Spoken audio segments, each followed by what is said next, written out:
Alrighty, guys, welcome back.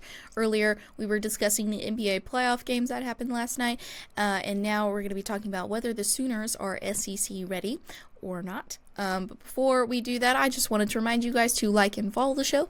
Also, we get a number of questions from the viewers that come in during the show, so to ensure that your question gets read on the air, I ask that you use the tips and donation link with your question.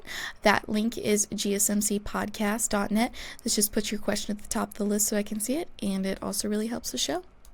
Excellent. Okay. I thought we were talking about that my shirt looks like a cow. Yeah. Tate sent me a message during the break. He was like, "My shirt looks like a cow." I was like, "Yeah, I was actually gonna say that earlier. It looks like you're wearing a cow hide." Yeah, it's summertime and I'm sporting a cow hide. Here's the weird thing about this shirt.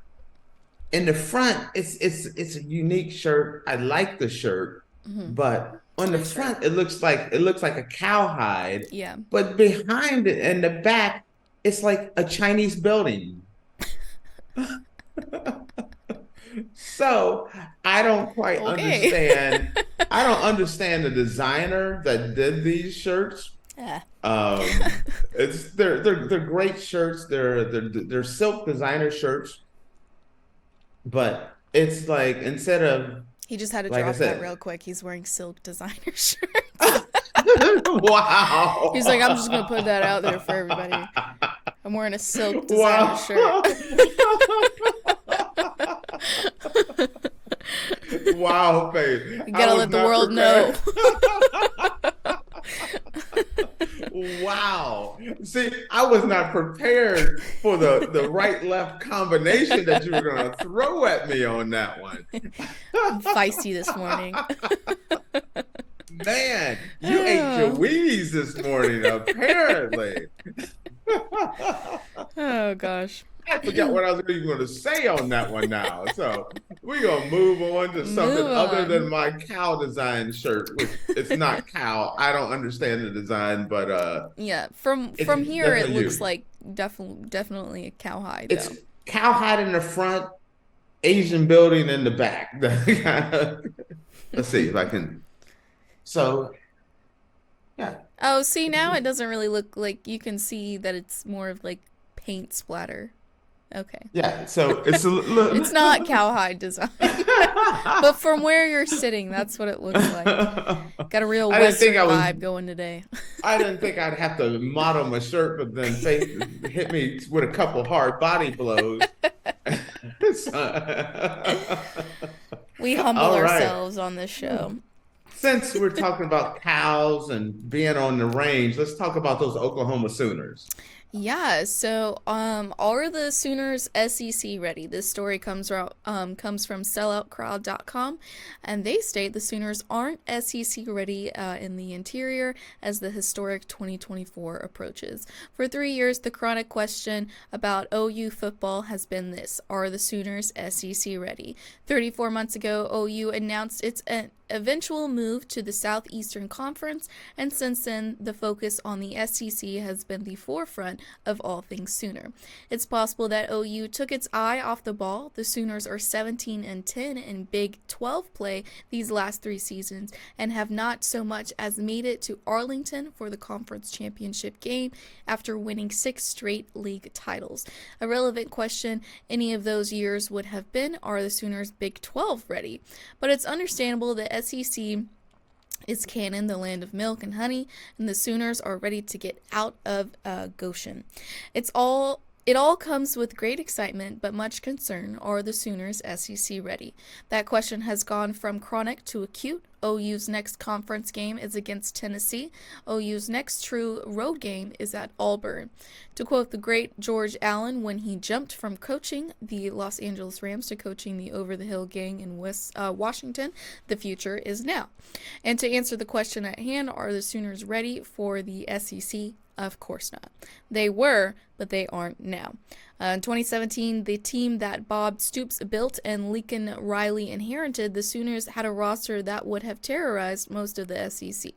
Though you played Georgia in the national semifinal Rose Bowl, the Sooners took a bid lead. Georgia rallied. The game went to double overtime and the Bulldogs prevailed. Yeah. 58-48. That Georgia team then lost to Alabama in overtime national championship game. OU was the equal of Georgia, which was the equal of Alabama.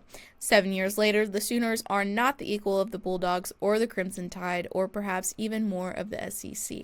Early predictions have the OU slotted in the middle of the conference, 6th by College Football News, 9th by 247 Sports, 8th by Athlon.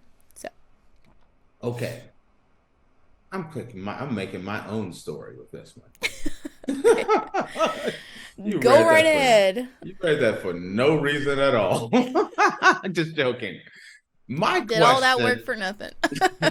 My question is Oklahoma about to become Nebraska?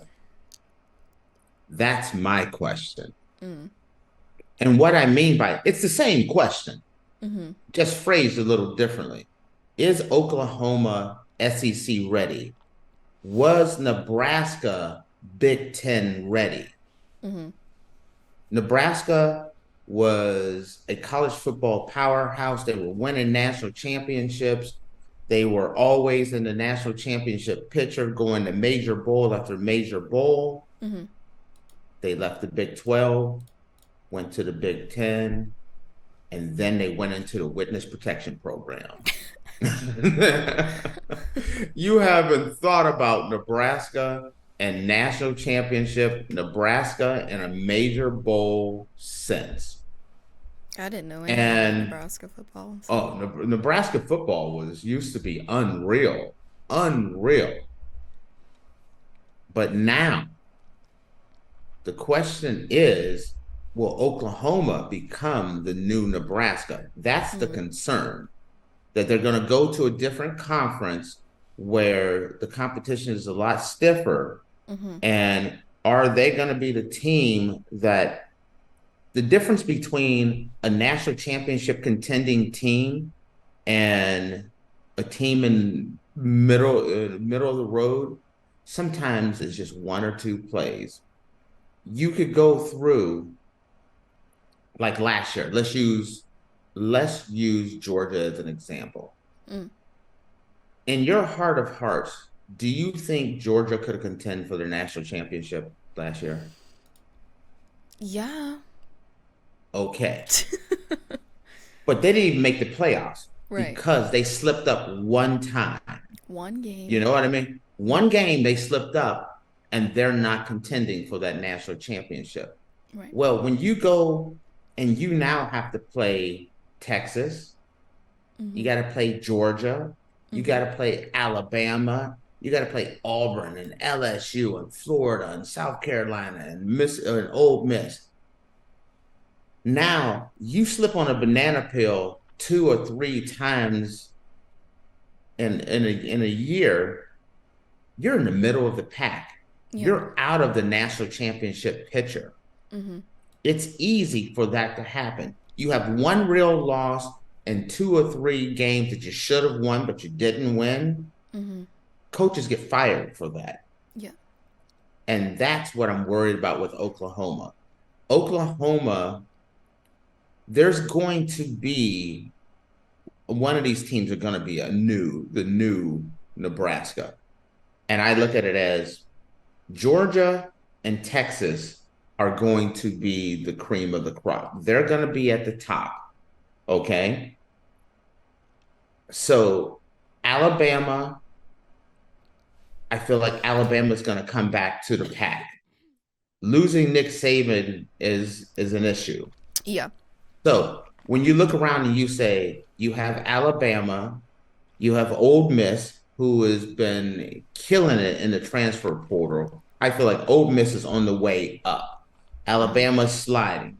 But then where did you put the Oklahomas and the Oklahomas, the LSUs? Florida is dead men walking right now. The South Carolinas, those guys could easily slide to the middle of the pack teams. That is not something that Oklahoma is used to doing. Oklahoma is used to contending for national championships or bust. you can easily have a situation.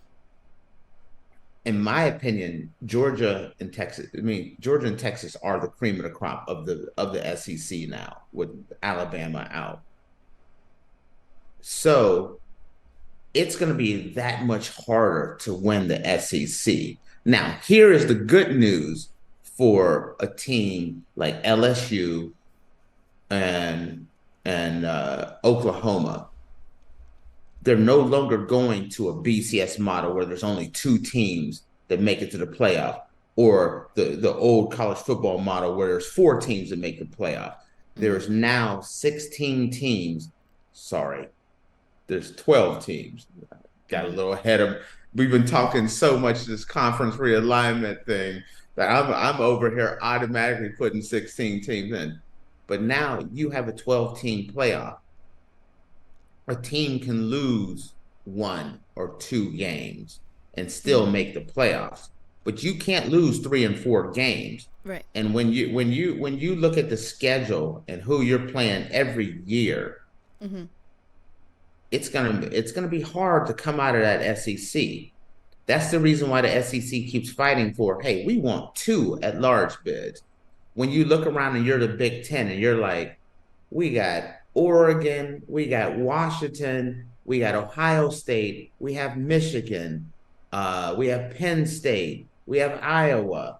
You know what I mean? You start thinking about these schools, and it's like, oh, forgot about Washington as well. And when you start looking at everyone that's in these 2 conferences, it's going to be hard to make it through unscathed. Yeah. I see a scenario where the Big Ten and the SEC has a situation where their teams are dropping games because they're beating up on each other. And you look around and you say the big issue is, one, is Oklahoma SEC ready? Are the Big Ten and the SEC prepared for the future of college football? When you look around and you say, let's say the Big 12 champion is undefeated. All right. And let's say second place in the Big 12, they have a 1 loss. You have, let's say a Florida State goes undefeated, and let's say a 1-loss Clemson. And then you start filling out the rest of those brackets. Rest of the bracket, and you're looking around at the SEC, and you're like, oh, Alabama beat Georgia, but Georgia beat Tennessee. Tennessee beat Ole Miss. Oklahoma beat this one. You could look around and you could see something in the SEC where you have a group of teams with 2 and 3 losses trying to get into the playoffs. How is that? That's what I worry about with the SEC and the Big Ten, with them adding UCLA, USC, Oregon, and Washington, and the SEC adding the Texas and Oklahomas of the world. These conferences are going to be, it's going to be like a meat grinder. You can't, if you think about it, Faith, the SEC, it's always been a tough one to get through, right? Yes. Every year it's so hard to get through. And now you just added Oklahoma and Texas to the mix. So the hardest conference in the world to get through, you just added in Freddie Cougar and Jason. You know what I mean? So it's just all killers. Somebody's gonna die. If you're walking a room of all killers, somebody's going to die. And will that be Oklahoma? That's the question. Are they ready for what they're about to get into? You can be in the Big 12 and you're like, okay, we got Iowa State this week. We got Baylor next week, Texas Tech. Then we have the Kansas Jayhawks. That's not the same as I got Texas, Oklahoma, Alabama, LSU in a row. Mm-hmm. you understand? That's why this question is Oklahoma SEC ready? Mm-hmm. You better be, because it's here. It's here. And they're coming off of maybe not their strongest team. Mm-hmm.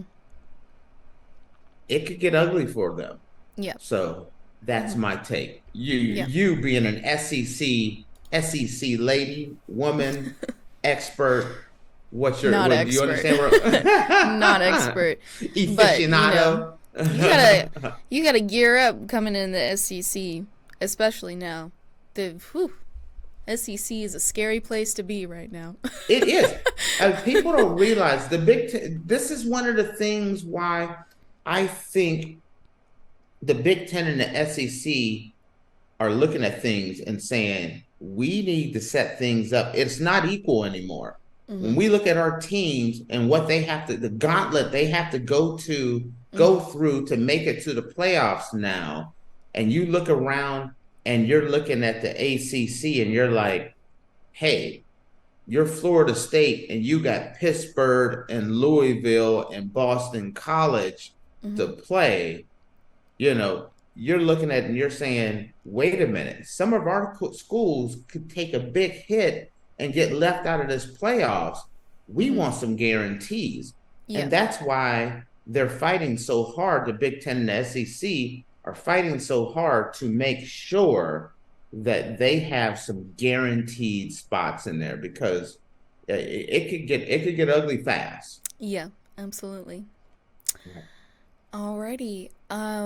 Well, we've run out of time for this segment. Do you want to move our college football playoff story to our next segment? Oh, that's funny. I forgot we had that section. Yeah. No, we're gonna take that story. Okay. We're gonna put it back in the case. We may talk about that. We may talk about that tomorrow. We